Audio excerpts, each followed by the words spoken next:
Bapak Mr. Moerck Jensen adalah Kepala Divisi Pembangunan di Kedutaan Denmark. Your time is about 15 minutes. Are you going to speak Indonesian or bahasa? Micro?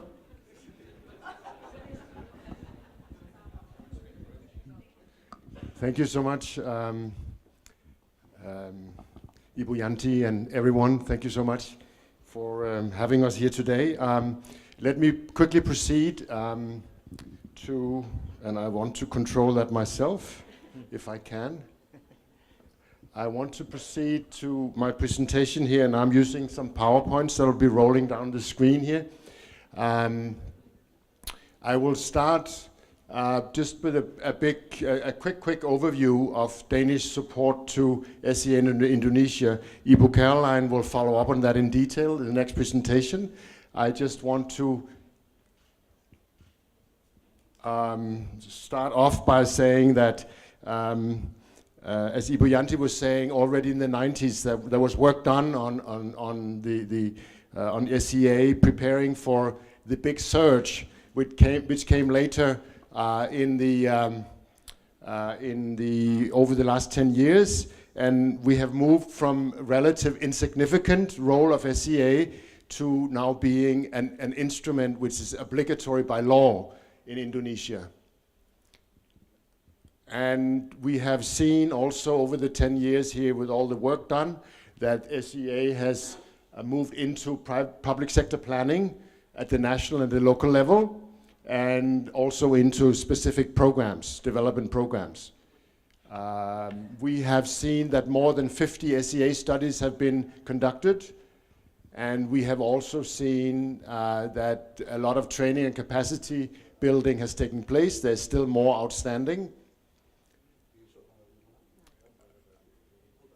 Now, the cost of all this, we have calculated, is equivalent to 100 billion Indonesian rupiah, which is not a small sum of money. We get a little shaky when we see the amount, right, Ibu Yanti?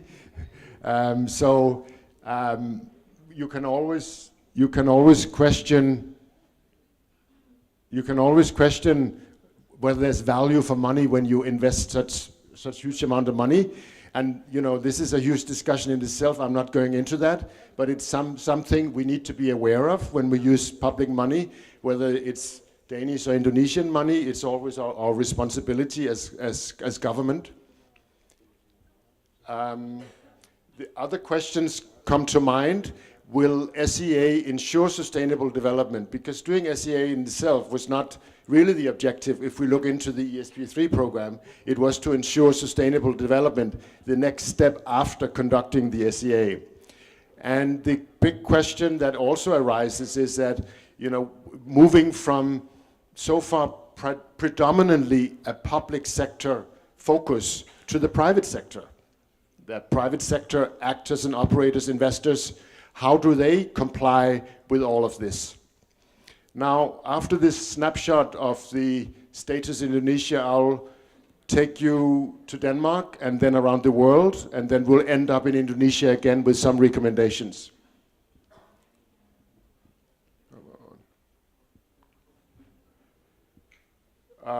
First, a quick look at Denmark itself, where SEA was first introduced in '93 through an administrative order by the Prime Minister. And on the picture you see, that's the Danish Parliament. That's a major player. That's where SEA discussions have really been unfolding in Denmark. Also, of course, outside Parliament, in the public sphere, academia, civil society, etc. But the Parliament was always an important player in advancing SEA in Denmark.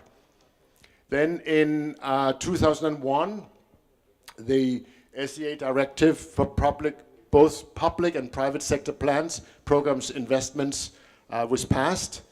And in 2004, the SEA Act, the SEA became law in Denmark.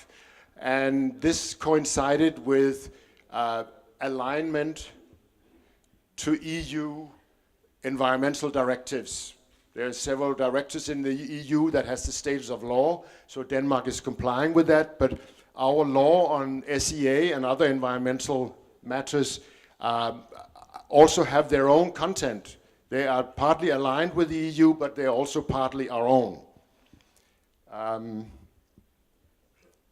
And then in 2004, parallel to passing SEA as a law in Denmark, we also, in the Ministry of Foreign Affairs in Danida, we passed the strategy on the environment. And that's where the foundation for the SEA, as we have been rolling out in the world, was laid. Then I move to the international scene. Denmark has had an active role throughout the world in promoting SEA and promoting the environment. If you see the first bullet here, Asia has been a focus area historically, if we look at it. Thailand was the first country we collaborated with in the region back in the 60s. Indonesia came on board in the 80s, that far back, our cooperation. But a number of other countries, you can see, we have had an active role also in the environment and SEA.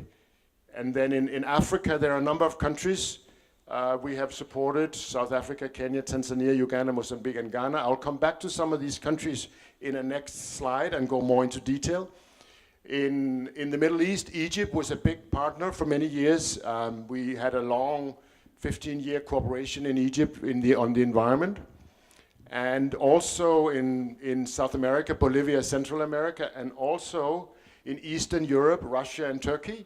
At the time before the EU was expanded to the 24 countries we have now, we were supporting Eastern European countries to come up to a level of environmental management, including SEA, so that they could be approved as members of the European Union.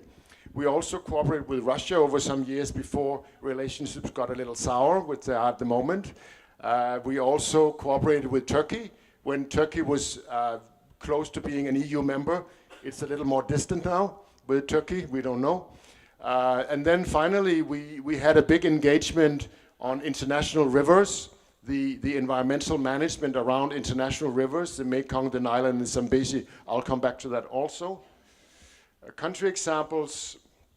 First, we take South Africa, where we had a long collaboration in urban environmental management, and we were addressing what the cities themselves said, these are our environmental problems in relation to our economy.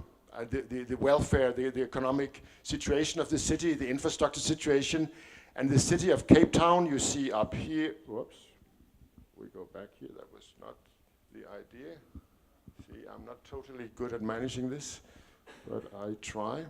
So if we look at Cape Town here, one of the things that they put, the economy of Cape Town is very much reliant on tourism. So that was one of the areas where we were highly engaged with the municipality of Cape Town in doing SEAs of various tourist developments and securing the ecosystems, etc., which is what tourists come to see and enjoy. The same thing for Egypt 5 minutes, here. please. 5 minutes. 5 minutes, then I have to hurry. The next for Egypt, as you see here, we didn't support scuba diving, but we supported coastal management, including the ecosystems, the coral reefs, which is why tourists come. If they disappear, tourists will not come. And finally here, in Kenya, we have an ongoing program where we are entering into something that's a little more problematic, which is foreign direct investments in extractive industries, mining and oil and gas. And we are supporting the government there, the Ministry of Environment, with conducting SEAs there. And then finally, we have an interesting lesson learned from Thailand, particularly in conducting SEAs and ensuring public hearings, ensuring the engagement of civil society. Now, if you don't grant me another 5 minutes, I have to hurry on. Do you? Will you grant me 5 minutes? Yeah. Thank you. 4 minutes. Now, I want to take up this case here. That's because that's an interesting case where we can all learn from, and even Indonesia can learn from at the moment. We supported in our support to managing the Mekong River through the Mekong River Commission. We supported the SEA of all the plans for mainstream dam hydropower on the river, which was a hugely controversial issue. And we here, the situation in this part of the world, like in Indonesia, more energy is needed for more growth, more middle class, more malls, more electricity. There's a need to secure energy for the urban centers. And here, Laos, which is right here, is a poorer country, but they have the assets of access to the Mekong River. They have the best potential for building dams on the river. So they have been labeled as a battery of South Asia, producing energy predominantly for Thailand and also Vietnam, where there's a lot of strong development. So suddenly old hydropower schemes, there's a whole history of the hydropower planning in the region before the Vietnam War. They came back and they came on the drawing board and they suddenly became reality, which led to, in 2010, an independent SEA of the mainstream dams. And this particular SEA was conducted by an institute called ISEM, which is a Vietnamese-Australian institute. And they conducted the SEA, and the lesson learned here is very much that you choose an independent, well-recognized institute, and you'll get value for money in terms of a good SEA. But it also caused a lot of controversy because what the SEA showed, there were a lot of negative impacts downstream. Siltation behind the dams, no silt in the delta, lesser flows of the river, reduced fisheries, etc. And most important of all, it threatened the rice production in the Mekong Delta. It threatened the national economy of Vietnam, and that meant a huge wake-up call. SEA became sort of the igniter of water governance and geopolitics. It flared up, it exploded, basically. The Mekong in Vietnam, what happened that you have a Ministry of Environment and Forestry in Vietnam, sort of a little bit in the back of the bus. And then you suddenly, after this Mekong became an issue, they came in the driver's seat. It landed up in the Prime Minister's office, all these things, because it became national importance. And Cambodia reacted as fisheries are threatened, and Laos was defensive. They ended up saying, no, we don't agree with this SEA because it's not in our interest. And Thailand tried to stay neutral because they had economic interest. All the investments were from Thailand. And also they would be buying the electricity for their grid in Thailand. 1 minute. Yeah. It ended up saying that the Mekong River Commission, which could be sort of an environment ministry, a transboundary environment ministry, was called a lame duck because no solution could be found. It flared up, all these stakeholder interests, there was no solution to be found. Now, this I have to skip. You won't go to Denmark. I will run quickly. You give me 3 more minutes. So what have we learned from all this? You won't get the Danish example. I'll run quickly through. Doing SEA itself is not difficult. It's something anybody can do in the world. You know, we have experience, and in Indonesia also you can do it. But a well-conducted SEA of sensitive developments always invites for political controversy.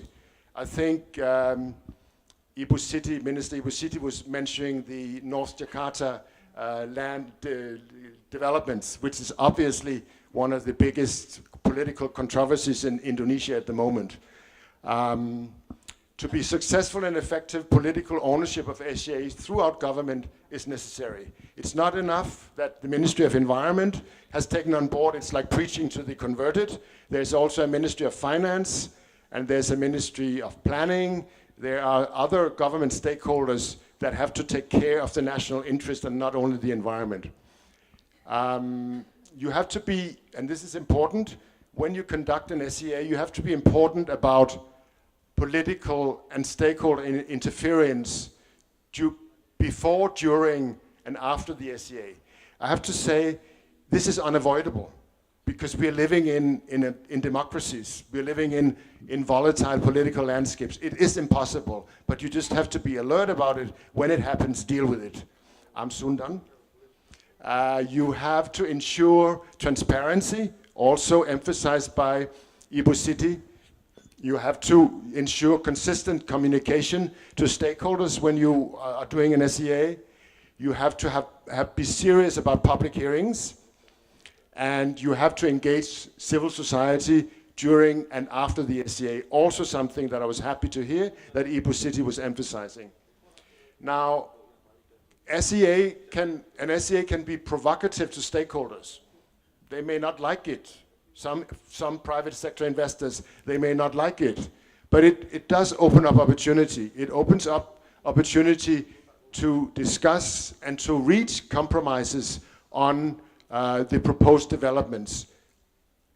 And you have to, when you're conducting an SEA, you have to accept the SEA results and recommendations, and you have to acknowledge that there are opposing stakeholder interests, and you have to deal with it. You have to implement accordingly.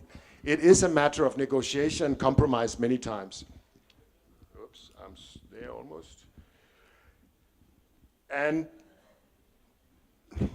finally, you have to realize that the SEA itself is a technical and scientific exercise, but the SEA as an endeavor in society, by government, it is invariably political. You cannot avoid it.